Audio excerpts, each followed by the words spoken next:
Hello friends, সবাই কেমন আছো? আশা করি ভালো আছো। আমরাও খুব ভালো আছি। এই দেখো, আমি বাবার বাড়ি এসেছি। তো আজকে যাচ্ছি বিকেলের দিকে একটু ঘুরতে। তো আমাদের এখানে সামনাসামনি একটা নদী রয়েছে, ওটাই দেখতে যাব আর কয়েকটা শর্ট বানাবো। চলো দেখতে থাকো, অবশ্যই তোমাদের ভালো লাগবে। এই দেখো, আমি আর ছেলে হাঁটতে হাঁটতে যাচ্ছি। তো দেখো, একটা পাশে কি সুন্দর সর্ষে ফুল হয়ে রয়েছে। তো দাঁড়ালাম, কয়েকটা শর্ট বানিয়ে নেব। তো এই দেখো কি সুন্দর। টুপি হলো না। তো আমাদের একটু দেরি করে বেরোনো হয়েছে, সেই জন্য দেখলাম ওইদিকে সূর্য প্রায় ডুবে আসছে। তো তাড়াতাড়ি যাচ্ছি, অনেকটা হাঁটতে হবে। এই দেখো, আলু লাগানো চলছে মাঠে। তো অনেকে লাগিয়েওছে, এই যে গাছ হয়ে গেছে। এই দেখো, তো এদিকটাতে দেখছি পুরো মাঠ জুড়ে আলু লাগানো রয়েছে। তো ওই যে যাচ্ছে বাবা আর ছেলে দুজন। চলো দেখতে থাকো গ্রামের পরিবেশ। তো এই যে হাঁটতে হাঁটতে যাচ্ছি আবার। তো এই দেখো, সূর্য প্রায় ডুবে আসছে। এই দিকটাতে আবার দেখলাম ধান এখনো কাটা হয়নি। তো এই দিকে আবার পুরো মেঠো রাস্তা, একদম মাটির রাস্তা, আঁকা বাঁকা। এই দিকটাতে আমি অনেক দিন পরে আসলাম। তো চলো, এসেই গেছি। ওই যে দূরে ঝোপটা দেখা যাচ্ছে, ওইখানটাতেই নদীটা রয়েছে, ছোট্ট একটা নদী। ভালো লাগছে। বাড়িতে বসে বসে কি করব, ভাবলাম একটু ঘুরে আসি। তো এই যে আমার ছেলে যাচ্ছে দৌড়াতে দৌড়াতে,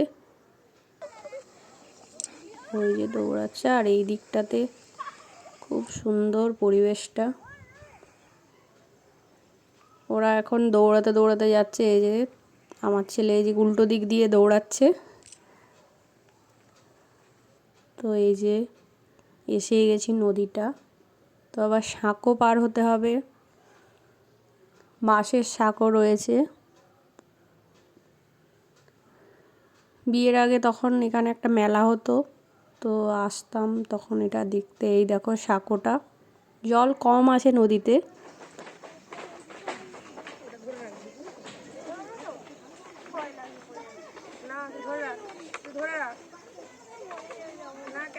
আস্তে আস্তে চল, কোনো টনবল করবি না, আস্তে আস্তে। এই বাসটি খালি ধরে রাখ। চলো চলো চলো।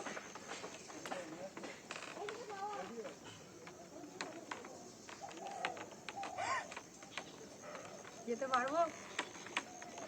যাবো কি করে? কি ভয় লাগছে। যা যাও, মানুষজন যায় এদিকে। ও যেতে পারবে না, ছেড়ে দাও। হ্যাঁ, যা যাবে, কোনো ভয় না। চল চল, ওখানটাকে চলে এলে, ওখানটা চড়া আছে। চল আস্তে আস্তে চল। আরেকটু ধরে আছি তো, তোকে তো আপনি ধরে ফেলবো। কেন ভয় করবে? যাবো না আমি, নিয়ে চল। এবারে চড়া আছে, চল চলে চল। এবার ঠিক আছে, চল চল। আবার লাফাচ্ছে, এই ভয় লাগছে। তো এই যে নদী পেরিয়ে আসলাম। এই যে একটা বহু পুরনো বট গাছ রয়েছে এখানে। পৌষ সংক্রান্তির সময় খুব বড় করে একটা মেলা বসে। এই যে অনেকে প্রণাম করছে এখানে। খুব সুন্দর জায়গাটা। তো আমি যখন বিয়ের আগে যখন থাকতাম, তখন এখানে মেলা দেখতে আসতাম। খুব সুন্দর, খুব বড় করে এই যে মাঠটা জুড়ে পুরো মেলা বসে। এই যে দেখো বট গাছটা খুব পুরনো। এই যে জায়গাটাও খুব পরিষ্কার পরিচ্ছন্ন। তো আমরা শুনেছি যে এইখানে নাকি রামকৃষ্ণ পরমহংসদেব এসেছিলেন এই গাছটার তলাতে, সেই জন্য এটা রামকৃষ্ণের মেলা বলে আমরা জানি। তো আমাদের ঘোরা হয়ে গেছে। এই দেখো, ওখানে ছোট্ট একটা দোকান ছিল, সেখানে চিপসের প্যাকেট কিনে এবার বাড়ি যাচ্ছি। চলো, আবার সাঁকো পেরোতে হবে। তো দেখা হচ্ছে নতুন একটা ব্লগে। টাটা, ভালো থেকো সবাই।